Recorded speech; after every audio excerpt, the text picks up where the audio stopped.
तो जैसा कि पिछले एपिसोड में हमने देखा था, सन वेन यहाँ पर फॉरेन बैटल ग्राउंड को खोल रहा था। ये थोड़ा नर्वस भी था, बट इसे थोड़ी इज्जत भी आसपास के लोग दे रहे थे। अब सन वेन यहाँ पे बैठा हुआ था और इसके बगल में दो सुंदर लड़कियां खड़ी थी। एक लड़की तो अम्ब्रेला खोल के थी ताकि सन वेन को धूप न लगे, और दूसरी लड़की हाथों में सूप लेके खड़ा थी जिसे बीच बीच में सन वेन लेके पीता था। और सभी लोग इस बैटल ग्राउंड के खुलने का वेट कर रहे थे। समय थोड़ा बीतता है और बहुत सारे नए बच्चे सनवेन को एक इज्जत की नज़र से देख रहे थे, और सनवेन को ये चीज़ें पता तो चल रही थी, इसलिए वो और खुश था। इधर 45 मिनट बीत चुके थे और सनवेन थोड़ा भाषण देता है कि सभी को पता ही है कि फॉरेन बैटल ग्राउंड में क्या होता है, पर मैंने एक और रूल बनाया। जो भी बाहर आएगा बैटल ग्राउंड से, हर एक के आइटम्स को मैं पहले एग्जामिन करूंगा, उसके बाद फिर तुम लेके जा सकते हो। अब सनवेन यहाँ पर 5 जेट टोकन्स निकालता है। ये सर्कुलर पैटर्न में घूमने लगते हैं। इसमें हल्का सा अपना ब्लड मिक्स करता है और भी डालता है। फॉरेन बैटल ग्राउंड, वो जो ब्लैक होल टाइप रहता है, यहाँ पे खुल चुका था, यानी अंदर की चीज़ों को देखा जा सकता है। पर तभी इसकी नज़र अंदर में किसी चीज़ पे तो पड़ती है, और ये शॉक था क्योंकि जैसे ये वर्टेक्स खुलता है, अंदर से कोई ऐसे मतलब पकड़ लेता है और एक्सपैंड करता है और इसमें से बाहर निकल के आता है। और जब ये बंदा बाहर आता है तो मानो आसमान में बादल आने लगते हैं। और सनवेन हैरान था क्योंकि इस बंदे के कल्टीवेशन को ये देख भी नहीं पा रहा था, और इतना तो समझ जाता है कि ये बंदा जो भी है सोल फॉर्मेशन लेवल पे तो होगा ही। और तुरंत ही अपने चेयर पे से उठता है और रेस्पेक्ट देता है।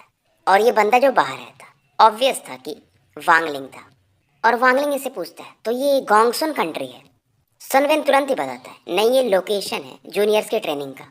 इस कंट्री को वू वैन कहते हैं, ये रैंक 3 की कंट्री है। अब वांगलिंग ये सब सुनता है, फिर यहाँ से निकल जाता है। वांगलिंग अब एक पहाड़ी पे पहुंचता है और बाहर आने के बाद अब ये बहुत इवॉल्व हो चुका था। इसकी जो सोल डेवलर टेक्निक थी वो भी इवॉल्व हो चुकी थी, और बहुत सारे से ट्रेजर्स भी मिलते हैं। अब ये कॉन्फिडेंट था कि सेलेस्टियल रियल्म में ये अच्छा कर सकता है। अगर वहाँ पर इसे सोल फॉर्मेशन का बंदा लेट फेज का भी मिले तो भी ये उनसे एटलीस्ट बच के तो निकल सकता है। अब यहाँ पर एक चीज़ और था वांगलिंग के दिमाग में, ये जो सुजाकू टाइप अलायंस है, इसमें 4 पावरफुल लोग हैं, और इसे पता था बाकी लोग भी प्रिपेयर्ड होंगे। और वांगलिंग ने इस दौरान जो इसे फैन मिला था उसे भी ये जाकर के फॉरेन बैटल ग्राउंड में रिफाइन कर चुका था। और जो इसके पास 3 स्वॉर्ड शीट्स थे वो इन तीनों को भी रिफाइन कर चुका था। और जो इसके पास वो एंशिएंट ग्राउंड के 10 इंस्ट्रूमेंट्स थे उनमें से भी 3 को ये रिफाइन कर चुका था। और इसके पास एक स्क्रॉल था जो कि इसे सी ऑफ डेविल्स में ही मिला था। इसे इसने 3 बार खोला था, एक बार कोर फॉर्मेशन लेवल पे तो भी एक डार्क और फेल किया था, फिर अभी सोल फॉर्मेशन पे, और उसके पहले नासेंट सोल में। और अब वांगलिंग इसे रिफाइन करना शुरू करता है। फिलहाल वांगलिंग अब यहाँ से भी बाद में निकल जाता है। 3 महीने और बीत जाते हैं और ये बहुत सारे 100 साल पुराने ट्रीज के कुछ ब्रांचेस कलेक्ट कर चुका था क्योंकि इसे कुछ वुड कार्विंग भी बनाना था, और अब ये वुड कार्विंग में लग जाता है। समय बीतता है, 1 साल और निकल जाते हैं, और इन 1 सालों में वांगलिंग ने 8 वुड कार्विंग्स बनाए थे, और उस ओल्ड मैन का ही बनाया था।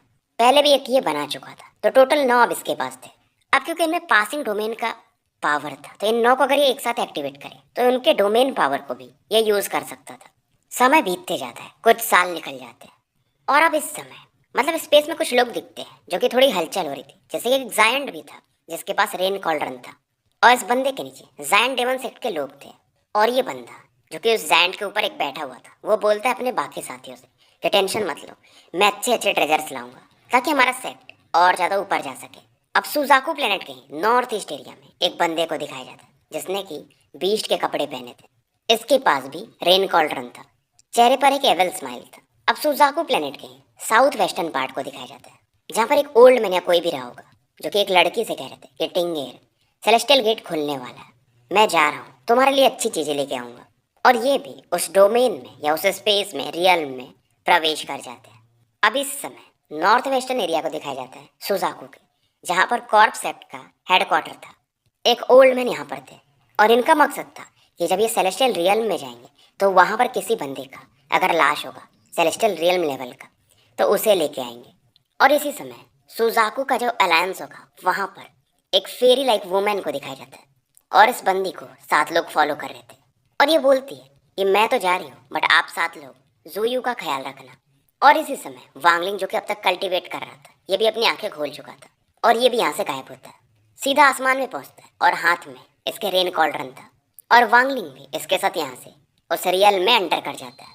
और इसी समय एक रैंक 2 के कल्टीवेशन कंट्री को दिखाया जाता है जहाँ पर एक ओल्ड मैन जिनके बाल बिखरे हुए थे वो चिकन का लेग खा रहे थे और हंस के कहते हैं कि चलो, तो सेलेस्टियल रियल्म खुल चुका है। मैंने जो तुम्हें टोपी दी, अगर तुम उसका सही से इस्तेमाल करो तो तुम्हारी ज़िंदगी बची रहेगी, अगर नहीं किया तो तुम मारे जाओगे। ये वही ओल्ड मैन थे जिन्होंने वांगलिंग को डोमेन के बारे में समझाया था। इधर वांगलिंग क्योंकि स्पेस में ट्रैवल कर रहा था, होल के थ्रू या जैसे भी, तो एक प्रेशर फील करता है और ये सोचता है क्या इसकी मेन बॉडी इतने प्रेशर को झेल सकती है, क्योंकि ये जितना झेल रहा था आगे में और ज़्यादा था। अब ये ट्रैवल करते करते सुजाकू प्लेनेट से बाहर निकल चुका था और सुजाकू प्लेनेट भी ऐसे काफ़ी छोटा दिखता है। बाहर में स्टार्स वगैरह को, प्लैनेट्स वगैरह को ये देख सकता था। और वांगलिंग को इसी के आसपास पर अब काफ़ी दूर कुछ लोग दिखाई देते, पर इनमें से एक को तो ये पहचान जाता है। ये थी ज़ूयू की जीनियस, रेड फेरी या रेड बटरफ्लाई, जो भी नाम था। पहली बार इसने इस लड़की को देखा था। बाकी भी जो चार थे वो काफ़ी पावरफुल थे। अब एक बंदे को देख के तो ये पहचान जाता है क्योंकि उसके फोरहेड पर कुल्हाड़ी का मार्क था, तो ये बंदा जायन डेमन क्लैन का होगा। एक और बंदा इसके दिखता है जो कि था काफ़ी यूथ, पर ब्लड लस्ट उसके अंदर देखा जा सकता था। किलिंग इंटेंट उस बंदे के अंदर था, पर वांगलिंग सोचते हैं कि बेटा मेरी एक्चुअल बॉडी होती तो तुझे दिखाता कि किलिंग इंटेंट क्या होता है। अब वांगलिंग की नजर एक और मिडिल एज मैन पे पड़ती जिनके हाथ में गॉड था, जैसे कि वो लगातार पी रहे थे।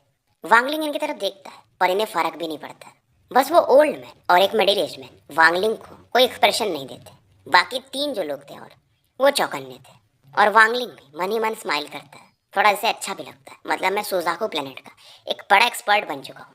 अब आगे में इन्हें एक गोल्डन डोर दिखाई देता है और इस पर रेन लिखा हुआ था, पर डोर में बहुत सारे क्रैक्स भी थे क्योंकि सेलेस्टियल रियल्म बहुत पहले डिस्ट्रॉय भी हो चुका है।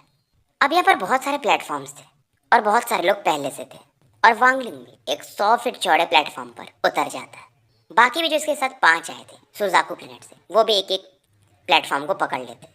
यहाँ पर वांगलिंग देखते हैं बहुत सारे लोग नासेंट सोल पे भी थे, इसलिए वांगलिंग थोड़ा कंफ्यूज होता है क्योंकि अलग अलग प्लेनेट से भी यहाँ पर लोग आए हुए थे। अब यहाँ पर एक ओल्ड वुमेन थी जिसके प्लेटफॉर्म पर एक लड़का उतरता है, बस ये वुमेन उसे तुरंत ही भगा देती है।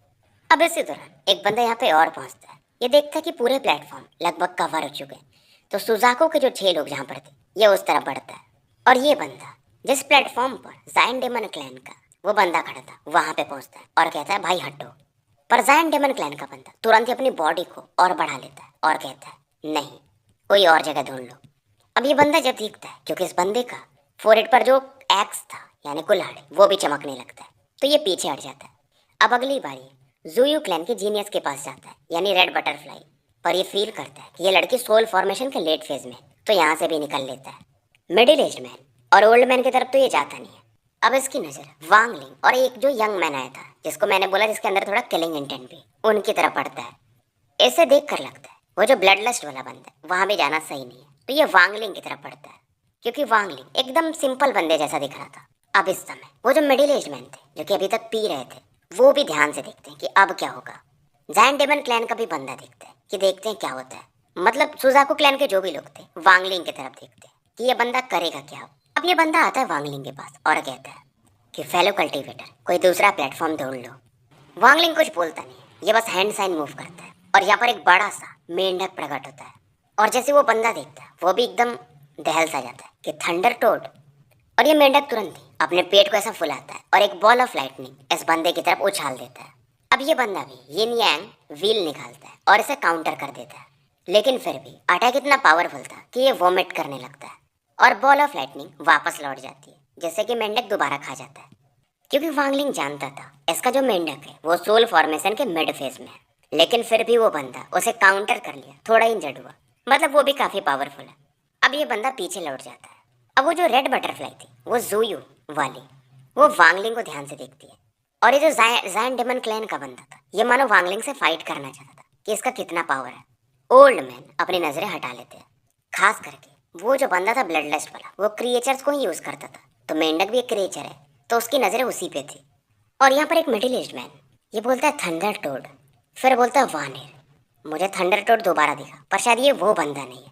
अब वांगलिंग अपने थंडर टोड को अंदर खींच लेता है, और इसी दौरान सेलेस्टियल गेट से एक बर्स्ट ऑफ नॉइज बाहर आती है और फाइनली ये गेट खुल जाता है। बाकी लोग काफ़ी तेज़ी से अंदर जाते हैं, पर वांगलिंग चौकन्ना था। जब सुजाकू प्लेनेट के भी 5 लोग अंदर चले जाते हैं उसके बाद ही अंदर जाता है, और जब ये अंदर जाता है तो एक पावरफुल ऑरा सेलेस्टियल रियल में ये फील कर सकता था। इस ऑरा में कोई किलिंग इंटेंट नहीं था, बस ये ऐसे ही यहाँ पर मौजूद था। अब सेलेस्टियल गेट भी बंद हो जाता है। इसके पास एक जेड कॉल्ड्रन भी था, जिसके थ्रू ये बाद में शायद इसे 1 घंटे चार्ज करना पड़ेगा, फिर ये वापस लौट सकता था। अब यहाँ पर आगे में ऐसे भंवर के समान दिखता है, जहाँ के अंदर लोग एंटर कर रहे थे। वांगलिंग वहीं पे चला जाता है और ये भी यहाँ से गायब हो जाता है।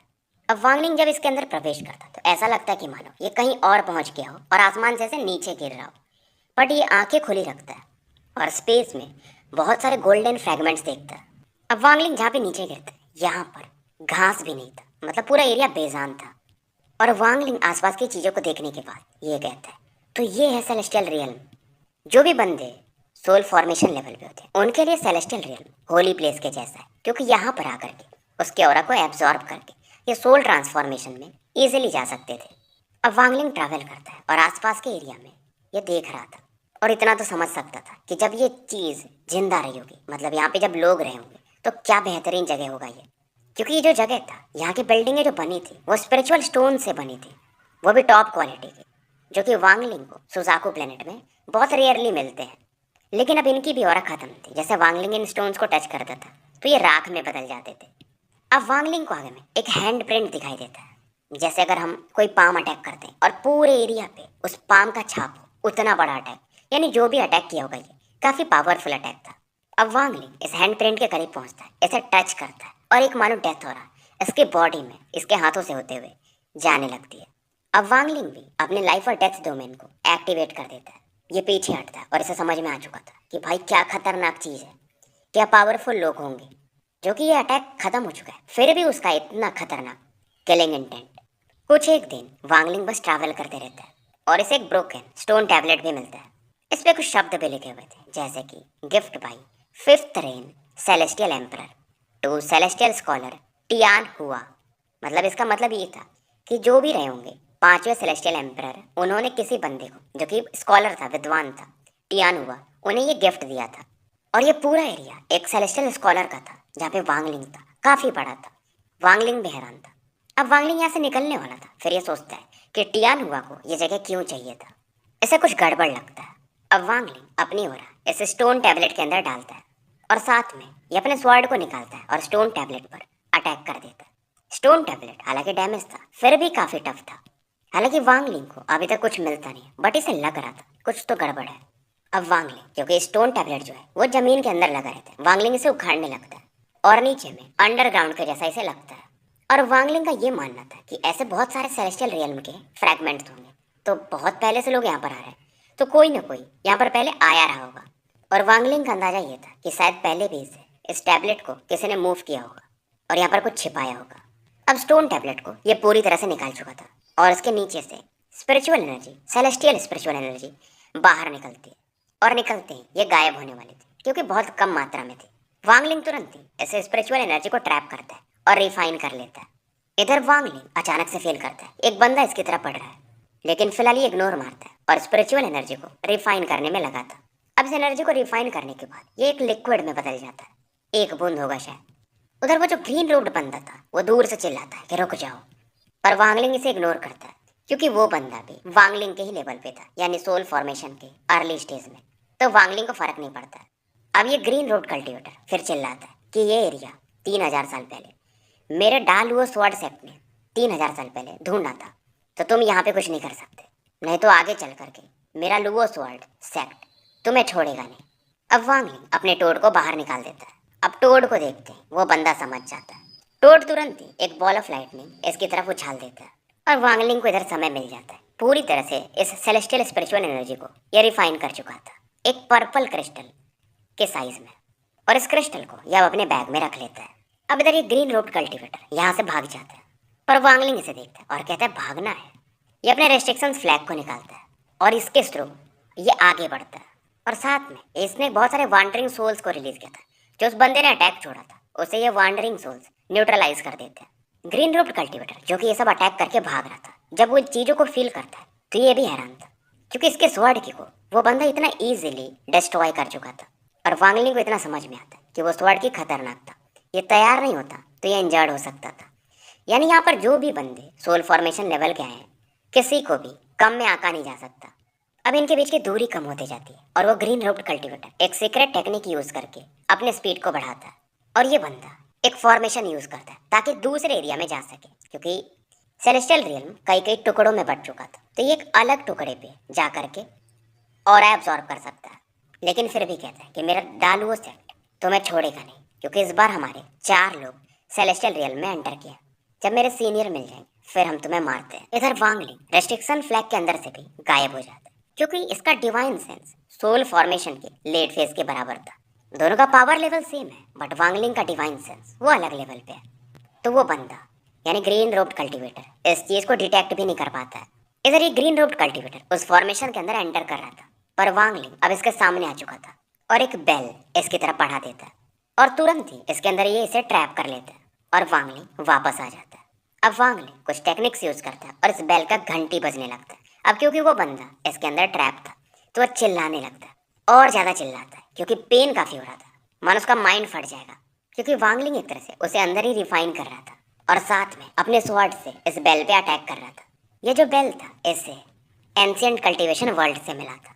वांगलिंग थोड़े ही समय में इस कल्टीवेटर को मार चुका था, पर वांगलिंग इसे चेक नहीं करता, क्योंकि जब भी कोई पावरफुल बंदा मरता है तो अपने आसपास कुछ ट्रैप्स लगा देता है ताकि जो इसे मारा हो वो भी इंजर्ड हो जाए या मारा जा सके। बट वांगलिंग चौकन्ना था, तो 10 दिनों तक, 1 महीने तक, लगभग 15 दिन तक इसे रिफाइन ही करते रहता है। अब वांगलिंग इसके ऑरा अचानक से कम होने लगती है, क्योंकि जिस ब्रेसलेट से ये टोड को कंट्रोल करता है उसमें कुछ दिनों के बाद ऑरा देना पड़ता है, जो कि इसकी बॉडी से कनेक्टेड था। अब ब्रेसलेट को तो ऑरा चली जाती है, पर वांगलिंग अब फिलहाल खुद को पेल्स के थ्रू रिचार्ज करता है। पर वांगलिंग के लिए एक प्रॉब्लम था, पहले से 6 दिन में रिचार्ज करना पड़ता था, बट अब 4-4 दिन में। थंडर टोड काम का था, लेकिन इसकी स्पिरिचुअल एनर्जी काफ़ी खाता था, क्योंकि वांगलिंग को यह भी शक था कभी यह फाइट कर रहा है और थंडर टोड को मतलब 4 दिन पूरे हो गए तो इसकी ऑरा कम हो जाएगी वांगलिंग की, तो बैटल ही हार सकता है। अब समय बीतता है और वांगलिंग अलग अलग फ्रैगमेंट्स को तलाशते रहता है और एक ऐसे लोकेशन पे पहुंचता है जहां पर इसे 1000 साल पुराने पेड़ दिखते हैं, पर इनमें से एक को जब ये टच करता है तो वो धूल में बदल जाता है। इवन कुछ तो पेड़ 10,000 साल पुराने थे और वांगलिंग का ये मानना था कि अगर इन पुराने वृक्षों को ये यूज करे वुड कार्विंग में बनाने में तो क्या ही लेवल का इसका वुड कार्विंग बनेगा। लेकिन कोई काम का नहीं था, क्योंकि तुरंत ही छूने पर वो धूल में बदल जाते थे। अब वांगलिंग को एक पहाड़ मिलता है, वहां पर इसे गुफा मिलता है।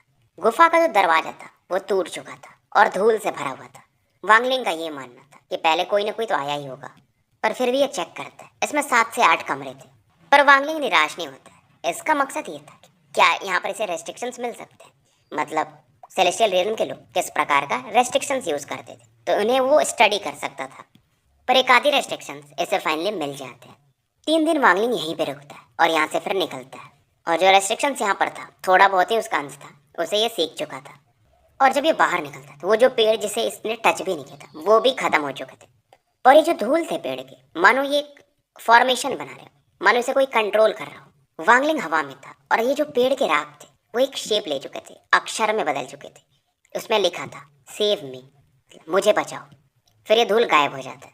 अब वांगलिंग ऊपर से इन चीज़ों को ध्यान से देखता है और ये जगह वियर्ड था, तो वांगलिंग एक्सप्लोर भी नहीं करना चाहता था। और ऐसा तो है नहीं कि ये पहला बंदा होगा जिसने इन चीज़ों को देखा होगा। वांगलिंग अब यहाँ से निकल जाता है और वांगलिंग को एक चीज़ और पता था, जैसे ये भंवर के थ्रू जा रहा है, पर ये जो बंदा था ग्रीन रोड कल्टीवेटर वो ट्रांसफर एरे के थ्रू गया था। मतलब इनके सेक्ट वाले जब पहले भी आए होंगे 1000 साल पहले, 500 साल पहले, तो उन्होंने अपना ट्रांसफर एरे लगा दिया था ताकि वो ईजिली ट्रैवल कर सके। और वांगलिंग जब भंवर में जाएगा तो ये कोई भी लोकेशन पे पहुंच सकता है, पर ट्रांसफर एरे जहाँ पे कनेक्टेड होगा वहीं पे पहुंचेगा। अब वांगलिंग उस ग्रीन रोड कल्टीवेटर का बैग को खोल वगैरह के देखता है, और जब ये खोलता है तो जो ग्रीन रोड कल्टीवेटर था उसका स्वॉर्ड वांगलिंग पे अटैक करता है, क्योंकि उसने अपना हल्का सही बट सोल को उसमें हाइड किया था। पर वांगलिंग इसे भी डिस्ट्रॉय कर देता है। तो स्टोरी यहीं समाप्त करते हैं।